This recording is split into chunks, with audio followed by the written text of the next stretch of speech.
영하 15도. 1년 전과 똑같은 겨울, 똑같은 장소. 하지만 이제는 다른 사람들. 온천가 주차장에 마주선 두 사람. 한 명은 무너진 왕국이왕. 또 한 명은 죽음에서 돌아온 어머니. 박미영 씨, 재현이 목소리가 떨렸습니다. 3억짜리 도안집. 마지막 희망이 끈. 하지만 그것은 미끼였죠. 천천히, 아주 천천히 가발이 벗겨집니다. 실리콘 마스크가 떨어집니다. 그리고 드러난 얼굴. 어머니, 시간이 멈췄습니다. 재현의 다리가 휘청거렸습니다. 악몽이 현실이 되는 순간. 그래. 나야. 내가 버린 어머니. 차가운 목소리, 얼어붙은 눈빛. 더 이상 따뜻한 어머니는 없었습니다. 증거 서류가 펼쳐집니다. 하나, 둘, 셋.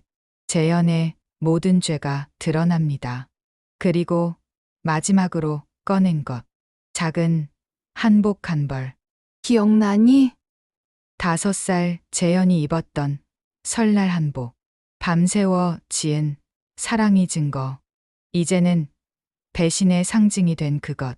재현의 눈에 무언가가 스쳐 지나갑니다. 후회, 두려움, 아니면 그때 숲에서 나타난 하얀 그림자. 흰 여우. 1년 전 순이를 구한 바로 그 여우. 뭐야 저거? 재현이 뒷걸음질 칩니다. 공포에 질린 얼굴. 미끄러운 눈 위에서 발을 헛디뎠습니다. 비명, 추락, 그리고 정적. 깊은 계곡으로 사라진 아들. 자연이 내린 심판. 운명의 아이러니. 순이가 무릎을 꿇습니다. 복수는 완성됐습니다. 하지만 가슴은 텅 비었죠. 흰 여우가 다가옵니다. 따뜻한 체온, 슬픈 눈빛. 마치 말하는 것 같았습니다. 이제 됐어. 이제 놓아줘. 눈이 내립니다. 하얗게, 조용히, 모든 것을 덮어버리듯. 1년 전 이곳에서 박순희는 죽었습니다. 그리고 오늘 이곳에서 박재현도 죽었습니다.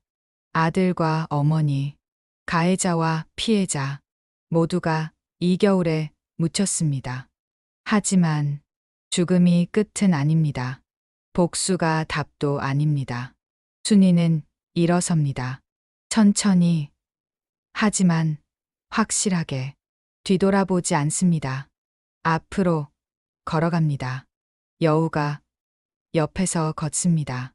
함께 나란히 새로운 길을 향해. 춘천 명동의 좁은 골목길 끝에 자리 잡은 고운 솜씨 한복 공방.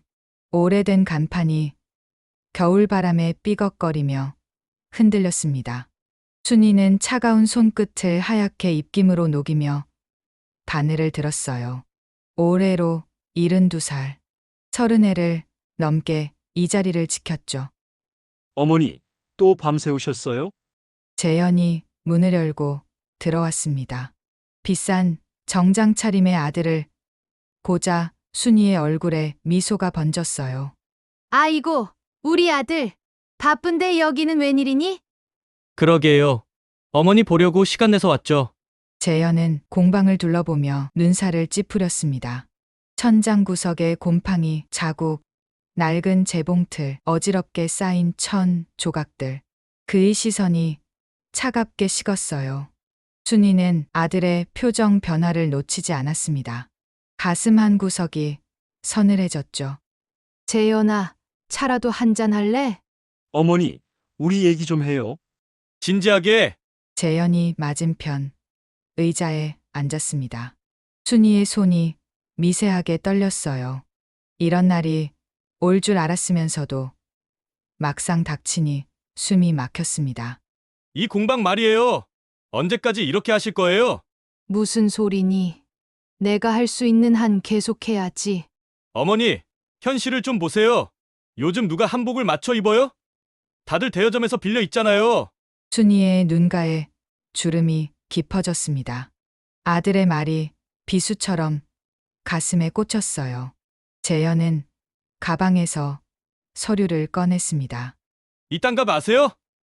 20억이 넘어요. 여기 팔고 편하게 사시면 되잖아요. 재현아, 제가 K컬처 복합단지 만드는 거 아시죠? 거기에 어머니 이름도 넣어드릴게요. 박순희 전통관 이렇게요. 순이의 눈빛이 흔들렸습니다. 평생 지켜온 공방을 팔라니. 그것도 아들이. 내 아버지가 남긴 유일한 거야. 이 공방은 아버지는 35년 전에 돌아가셨어요. 언제까지 과거에 매달릴 거예요? 재현의 목소리가 날카로워졌습니다. 순이는 고개를 숙였어요. 눈물이 차올랐지만 꾹 참았습니다. 그날 이후로 재현의 압박은 더 심해졌어요. 일주일에 서너 번씩 찾아와 똑같은 얘기를 반복했죠. 전통 한복은 죽었어요. 개량 한복이 대세예요. 어머니 솜씨? 요즘은 기계가 다 해요. 고집 부리지 마세요. 제발. 순이는 묵묵히 바느질을 이어갔습니다. 하지만 마음속 깊은 곳에서 무언가가 부서지고 있었어요. 어느 날 밤 재현이 공방에서 무언가를 하고 있었습니다. 순이가 뒷문으로 들어와 그 장면을 목격했죠. 아들이 그녀의 비범 노트를 사진 찍고 있었던 거예요. 재현아, 뭐 하는 거니?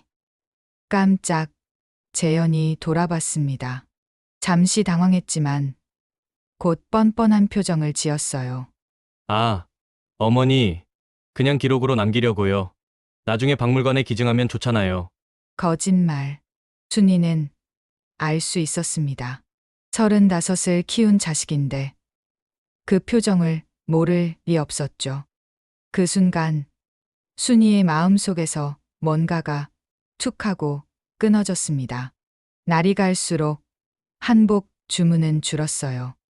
명절이 다가와도 찾는 이가 거의 없었죠.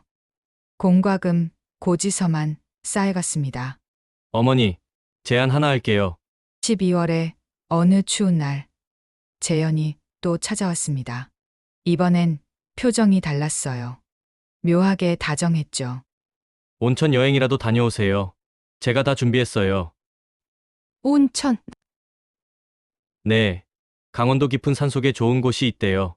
조용하고 한적하고. 순이는 의아했습니다. 갑자기 왜 이러는 걸까?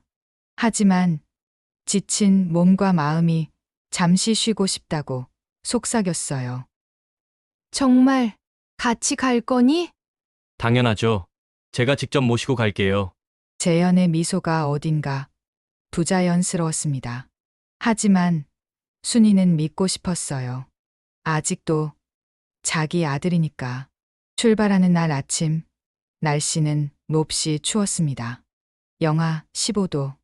뉴스에서는 한파주의보를 계속 내보내고 있었죠. 어머니, 따뜻하게 입으셨죠? 그래, 걱정 마라. 차는 춘천을 벗어나 점점 깊은 산속으로 들어갔습니다. 길은 좁아지고 눈은 많아졌어요. 순이는 창밖을 보며 불안감을 느꼈지만 아들을 믿기로 했습니다. 2시간쯤 달렸을까요? 재현이 갑자기 차를 세웠어요. 어머니, 잠깐만요. 뒤 트렁크에서 짐 좀 꺼낼게요. 그래, 도와줄까? 아니에요. 금방 올게요. 차에서 기다리세요. 재현이 차에서 내렸습니다. 순이는 히터 바람을 쐬며 졸음이 왔어요. 5분, 10분 이상했습니다. 왜 이렇게 안 오는 거지? 순이가 차문을 열고 나왔어요. 주변은 온통 하얀 눈뿐이었습니다. 재현아, 재현아! 목소리가 산에 부딪혀 메아리 쳤습니다. 대답은 없었어요. 핸드백을 열어보니 핸드폰도 지갑도 없었습니다. 언제 빼갔을까? 순이의 다리에 힘이 빠졌어요. 설마 믿고 싶지 않았습니다. 하지만 현실은 잔인했죠. 아들이, 그녀가 평생 사랑한 아들이 그녀를 버리고 간 거예요. 눈발이 거세졌습니다. 바람이 칼처럼 사르르었어요. 순이는 추위와 배신감에 온몸이 떨렸습니다. 30년 동안 내가 뭘 잘못했니? 눈물이 볼을 타고 흘렀습니다. 곧바로 얼어붙었죠. 어둠이 내렸습니다. 영하 15도의 산속. 순이는 나무 밑에 웅크리고 앉았어요. 이렇게 죽는구나. 이렇게 끝나는구나. 의식이 흐려지기 시작했습니다. 추위가 더는 느껴지지 않았어요. 그저 따뜻한 잠이 오는 것 같았죠. 그때였습니다. 하얀 무언가가 눈 속에서 움직였어요. 환상일까요? 아니면 순이는 마지막 힘을 다해 눈을 떴습니다. 그리고 보았죠. 새하얀 털을 가진 여우 한 마리가 그녀를 바라보고 있었습니다. 흰 여우의 눈동자가 달빛처럼 빛났습니다. 순이는 꿈인지 현실인지 구분할 수 없었어요. 손끝의 감각도 발가락의 감각도 이미 사라진 지 오래였죠. 여우가 천천히 다가왔습니다. 발자국 소리조차 들리지 않았어요. 착각인가? 순이의 입술이 파랗게 질려 있었습니다. 말을 하려 했지만 소리가 나오지 않았어요. 여우는 순이 옆에 몸을 웅크렸습니다. 따뜻한 체온이 전해졌어요. 진짜였습니다. 살아있는 생명체의 온기였죠. 순이는 본능적으로 여우를 끌어안았습니다. 여우는 도망가지 않았어요. 오히려 더 가까이 몸을 밀착시켰죠. 고마워. 고마워. 눈물이 또 흘렀습니다. 이번엔 감사의 눈물이었어요. 밤은 길고 추웠습니다. 하지만 여우 덕분에 순이는 살아남을 수 있었어요. 가끔 여우가 고개를 들어 주변을 살폈습니다. 마치 누군가를 기다리는 것처럼. 새벽녘 여우가 갑자기 일어났습니다. 순이를 깨우듯 콧등으로 살짝 밀었어요. 뭐야? 어디 가는 거니? 여우는 몇 걸음 걸어가다 뒤를 돌아봤습니다. 따라오라는 뜻이었죠. 순이는 얼어붙은 몸을 간신히 일으켰어요. 숲을 헤치고 언덕을 넘었습니다. 여우는 길을 아는 듯 앞장섰어요. 순이는 필사적으로 따라갔죠. 이상하게도 걸을수록 몸에 힘이 생겼습니다. 한간쯤 걸었을까요? 저 멀리 연기가 피어오르는 게 보였어요. 집이야. 순이의 가슴이 뛰었습니다. 살았구나. 정말 살았구나. 작은 한옥이었습니다. 처마 밑에는 말리는 약초들이 주렁주렁 달려 있었어요. 여우는 대문 앞에서 멈춰 섰습니다. 누구세요? 문이 열리고 할머니 한 분이 나왔습니다. 하얀 머리를 곱게 빗어 올린 모습이 단정했어요. 아이고, 이게 무슨 일이야? 할머니가 순이를 보고 놀랐습니다. 순이는 그 자리에 주저앉았어요. 긴장이 풀리자 다리에 힘이 빠졌죠. 살려주세요. 어서 들어와요. 큰일 날 뻔했네. 할머니의 이름은 은숙이었습니다. 78살. 이 산속에서 혼자 살며 약초를 기르고 천연 염색을 연구한다고 했어요. 따뜻한 차부터 드세요. 은숙이 건넨 차는 생강차였습니다. 뜨거운 김이 얼굴을 간지렸어요. 순이는 떨리는 손으로 찻잔을 들었습니다. 어쩐 일로 이 추운 날 산속을. 아들이 저를 말을 잇지 못했습니다. 목이 메었어요. 은숙은 조용히 기다려 주었죠. 순이는 천천히 이야기를 풀어놓았습니다. 한복 공방 이야기, 재현의 압박, 그리고 버림받은 이야기까지. 은숙의 표정이 점점 굳어졌어요. 세상에 그런 못된 자식이 다 있나? 제가 뭘 잘못했을까요? 평생 그 아이만 바라보고 살았는데 잘못한 건 그 자식이지. 당신이 아니에요. 은숙의 목소리에 분노가 배어 있었습니다. 순이는 처음으로 위로받는 기분이었어요. 며칠이 지났습니다. 은숙의 정성스러운 간호로 순이는 건강을 회복했죠. 그러던 어느 날 라디오에서 뉴스가 흘러나왔습니다. 춘천의 한 여자가 실종된 어머니를 찾고 있습니다. K컬처 사업가 박재현 씨는 순이의 손이 떨렸습니다. 찻잔이 바닥에 떨어져 깨졌어요. 어머니와 온천 여행을 가던 중 잠시 자리를 비운 사이 사라지셨다며 눈물로 호소했습니다. 저 나쁜 놈. 은숙이 라디오를 꺼버렸습니다. 순이는 분노로 온몸이 떨렸어요. 연기를 하고 있어요. 저 아이가 나를 버려놓고 침착해요. 일단 침착하고요. 은숙이 순이의 어깨를 잡았습니다. 그날 밤 순이는 결심했습니다. 이대로 당할 수는 없었어요. 하지만 어떻게 해야 할지 막막했죠. 은숙 씨, 부탁이 있어요. 뭐든 말해요. 저 여기서 좀 더 있어도 될까요? 은숙이 미소 지었습니다. 당연하죠. 얼마든지 있어요.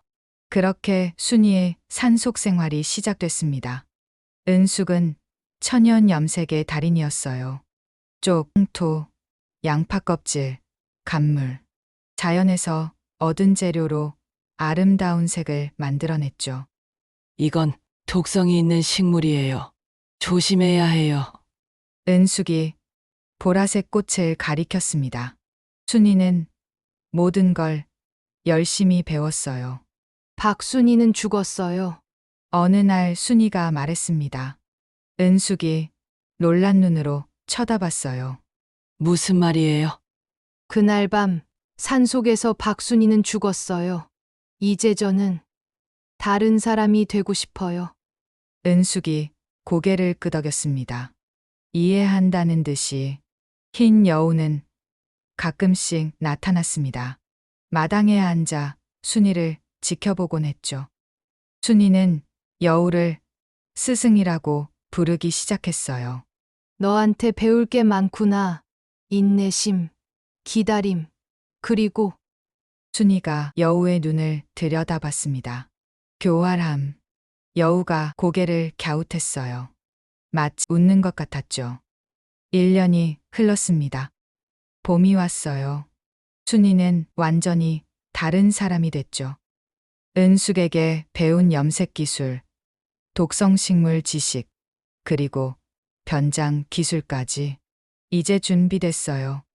거울을 보며 순이가 말했습니다.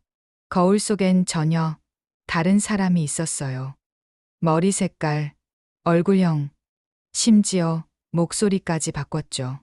정말 가실 거예요? 은숙이 걱정스럽게 물었습니다. 네, 가야 해요. 복수요? 순이가 고개를 저었습니다. 아니요, 정의예요. 은숙이 순이를 꼭 안아주었습니다. 조심해요. 꼭 조심해야 해요. 걱정 마세요. 전 이제 박순이가 아니니까요. 문 밖에 흰여우가 서 있었습니다. 마치 대웅하러 온 것처럼. 순이는 여우에게 인사했어요. 고마웠어. 내 덕분에 살았어. 여우는 꼬리를 살랑살랑 흔들었습니다. 순이는 산을 내려갔어요. 뒤돌아보지 않았습니다. 앞만 봤죠. 그녀의 새로운 이름은 박미영. 나이는 53살, 청소부 경력 10년, 완벽한 가면이었습니다. 춘천 시내의 번화가 K컬처 복합단지가 우뚝 솟아 있었습니다. 유리로 된 건물이 햇빛을 반사하며 빛났어요. 순이, 아니, 이제는 미영이 된 그녀가 건물을 올려다봤습니다. 가슴이 쿵쿵 뛰었어요. 아들이 저 안에 있겠죠. 미영은 깊게 숨을 들이쉬었습니다. 완벽하게 변장한 얼굴을 한 번 더 확인했어요. 실리콘으로 만든 주름, 염색한 회색 머리, 구부정한 자세. 아무도 그녀가 순이라는 걸 알아볼 수 없을 거예요. 면접실 문이 열렸습니다. 박미영 씨? 네, 저예요. 목소리도 완전히 달랐습니다. 은숙과 함께 석 달 동안 연습한 결과였죠. 면접은 간단했어요. 청소부 자리는 늘 사람이 부족했으니까요.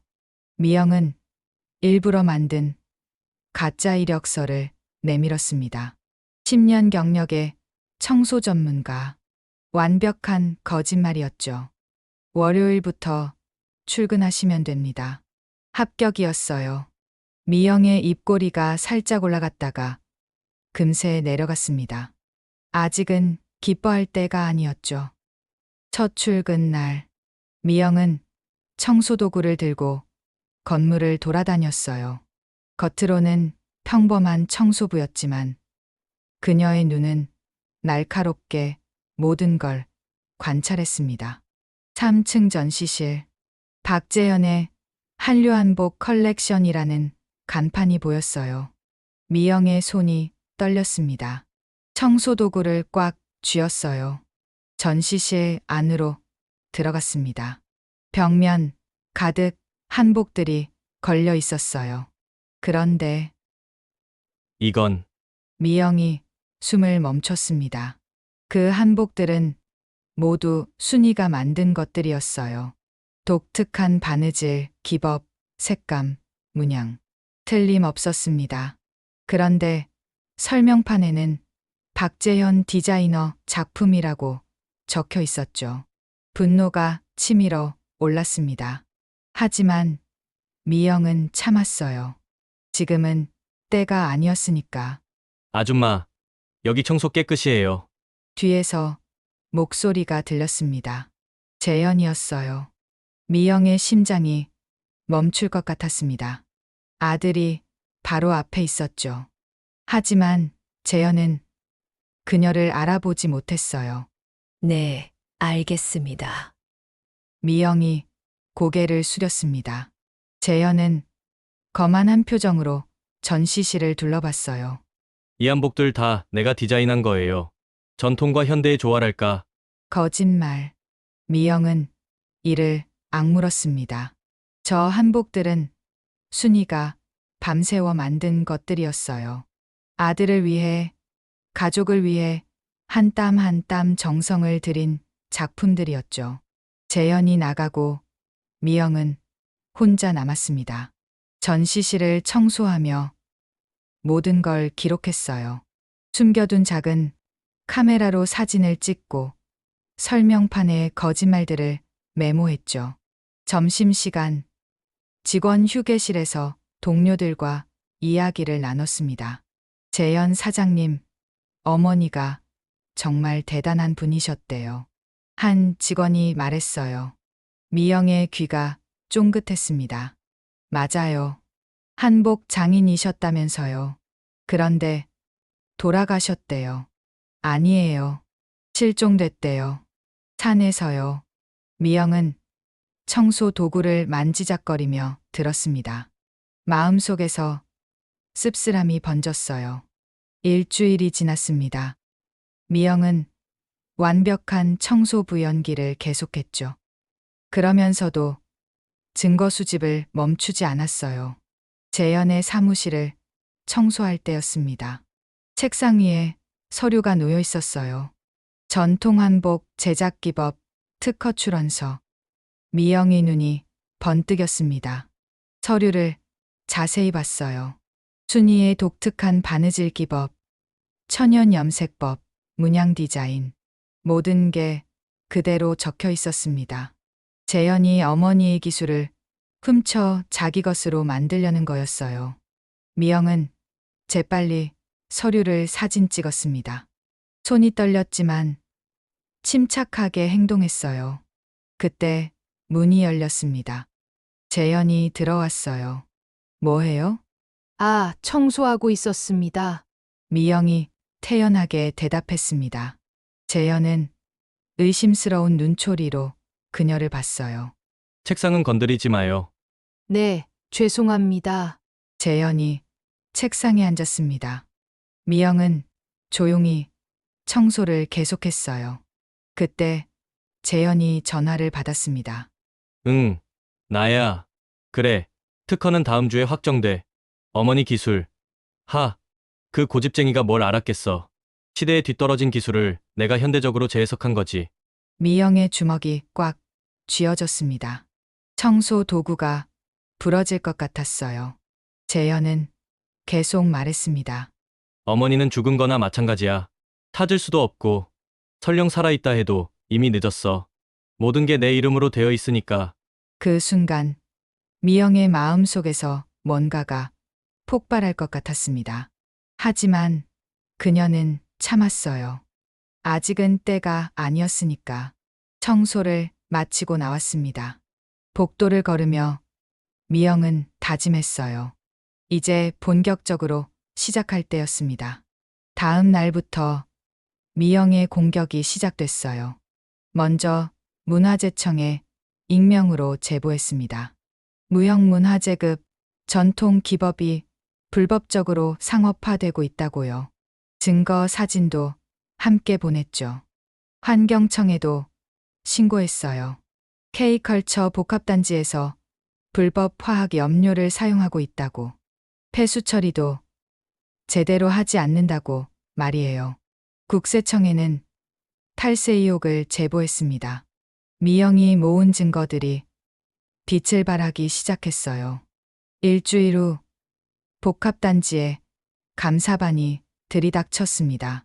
재현의 얼굴이 하얗게 질렸어요. 이게 무슨 일이야? 재현이 소리쳤습니다. 하지만 이미 늦었죠.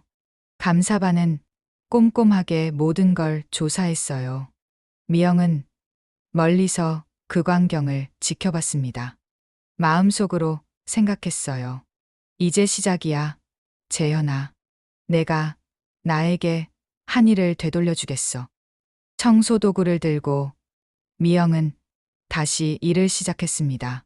겉으로는 평범한 청소부. 하지만 그녀의 눈빛은 여우처럼 날카로웠어요.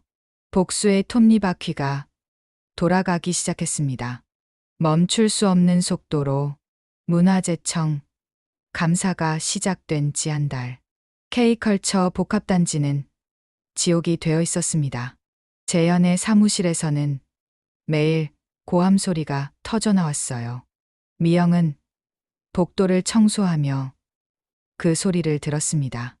입가에 희미한 미소가 번졌다가 사라졌죠. 감사 결과는 충격적이었어요. 무형문화재급 전통기법을 무단으로 상업화한 혐의가 인정됐습니다. 과태료만 5억 원. 재현의 얼굴은 시커멓게 변해 있었어요. 그런데 이건 시작에 불과했습니다. 환경청 단속반이 들이닥쳤어요. 불법 화학염료 사용과 폐수무단 방류, 영업정지 3개월에 과태료 3억 원이 추가됐죠. 재현은 변호사를 불러 대책을 세웠지만 소용없었습니다. 증거가 너무 확실했거든요. 미영이 몇 달 동안 모은 사진과 서류들이 완벽한 그물망을 만들었죠. 대체 누가 이런 짓을? 재현이 책상을 내리쳤습니다. 서류가 바닥에 흩어졌어요. 미영은 그 서류들을 주우며 속으로 생각했죠. 나야, 내 어머니야. 국세청 조사는 더 치명적이었습니다. 이중장부, 매출 축소 신고, 해외 비자금, 재현이 숨겨온 모든 비리가 드러났어요. 추징금 10억 원, 형사고발까지 검토 중이라는 통보가 왔습니다. 재현의 정신은 무너져가고 있었어요. 손이 떨려 서류도 제대로 잡지 못했습니다. 술에 의존하기 시작했죠. 사장님, 괜찮으세요? 미영이 일부러 물었습니다. 재현은 충혈된 눈으로 그녀를 봤어요. 그때 재현의 휴대폰이 울렸습니다. 투자자였어요. 미영은 청소하는 척하며 엿들었죠. 계약 취소라고요? 그럴 수는. 네? 다른 투자자들도? 전화를 끄는 재현의 얼굴은 하얗게 질려 있었습니다. 모든 투자자가 발을 뺐어요. 은행도 대출을 거부했죠. SNS는 더 잔인했습니다.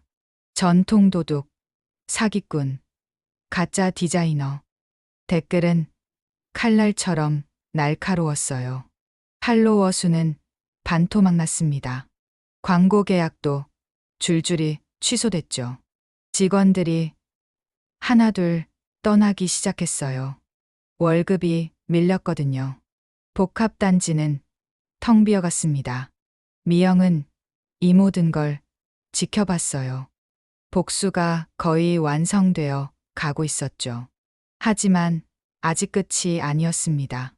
어느 날 밤, 미영은 재현의 컴퓨터를 해킹했어요. 은숙에게 배 기술이 도움이 됐죠. 그리고 충격적인 사실을 발견했습니다. 재현이 어머니 명의로 보험을 여러 개 들어놨어요. 사망보험금이 무려 20억. 부동산도 몰래 명의를 이전하려 했던 흔적이 있었죠. 더 충격적인 건 해외 사이트였습니다. 재현이 순위의 한복 제작 영상을 판매하고 있었어요. 한국 전통 장인의 비법이라는 제목으로 미영이 손이 부들부들 떨렸습니다. 분노가 폭발할 것 같았어요. 하지만 그녀는 침착함을 유지했죠. 이 증거들을 모두 저장했습니다. 다음 날, 미영은 재현 앞을 지나갔어요. 재현은 넋이 나간 표정으로 앉아 있었죠. 사장님, 커피라도 드실래요? 미영이 물었습니다. 재현이 고개를 들었어요. 아줌마는 가족 있어요? 뜬금없 질문이었습니다. 미영이 가슴이 쿵 내려앉았어요. 아들이 하나 있었어요. 죽었지만 거짓말이었지만 어떤 의미로는 진실이기도 했죠. 재현이 씁쓸하게 웃었습니다. 난 어머니를 죽였어요. 미영의 숨이 멎었습니다. 재현이 계속 말했어요. 산에 버렸죠. 추운 겨울에. 돈 때문에. 이 빌어먹을 땅 때문에. 고백이었습니다. 미영은 떨리는 마음을 겨우 진정시켰어요. 후회하세요. 후회해서 뭐해요? 이미 늦었는데 재현의 눈에는 아무런 감정도 없었습니다. 미영은 확신했어요. 이 아이는 진정한 후회를 모른다고. 그날 밤 미영은 마지막 계획을 세웠습니다. 가짜 이메일을 만들었어요. 발신자는 조선시대 한 복수집가. 내용은 이랬죠. 박순희 장인이 남긴 조선시대 한복도 한 집을 가지고 있습니다. 3억에 구매하시겠습니까? 미끼였어요. 재현이 물 걸 알고 있었죠. 역시나 재현은 바로 답장을 보냈습니다. 만나자고 했어요. 장소는 미영이 지정했죠. 바로 그곳. 1년 전 겨울 순이가 버려졌던 그 산 근처 온천가였습니다. 미영은 증거를 모두 정리했어요. 녹음 파일, 사진, 서류, 영상. 완벽한 증거, 꾸러미였죠. 출발 전날 밤, 미영은 거울을 봤습니다. 변장을 벗었어요. 거울 속에는 늙고 지친 순이가 있었죠. 이제 끝이야. 스스로에게 말했습니다. 다음 날 아침, 미영은 온천가로 향했어요. 가방 안에는 모든 증거가 들어 있었죠. 그리고 한 가지 더. 순이가 직접 만든 한복 한 벌. 재현이 어렸을 때 입었던 바로 그 한복이었습니다. 기차는 산을 향해 달렸어요.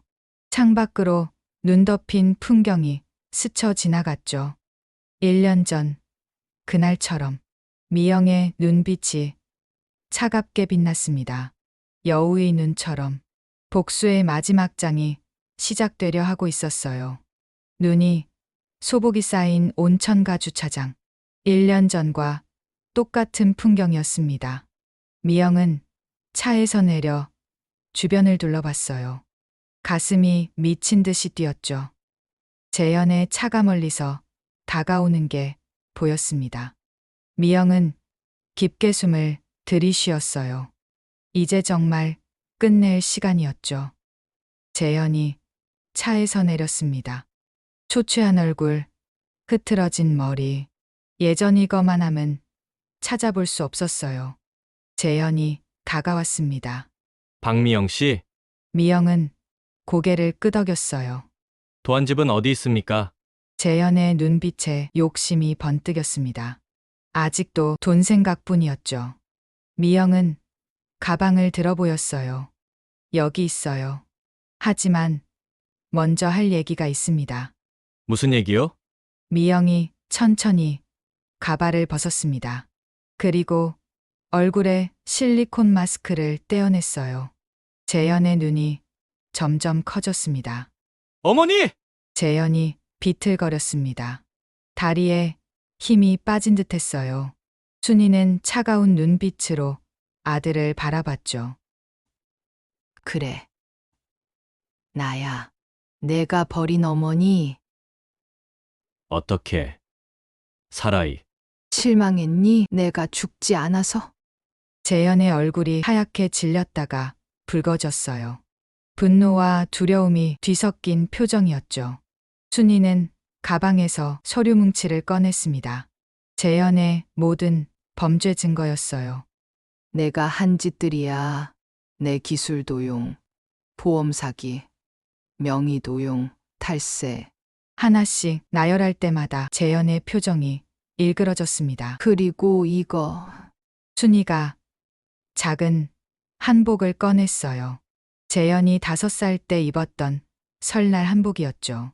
기억나니?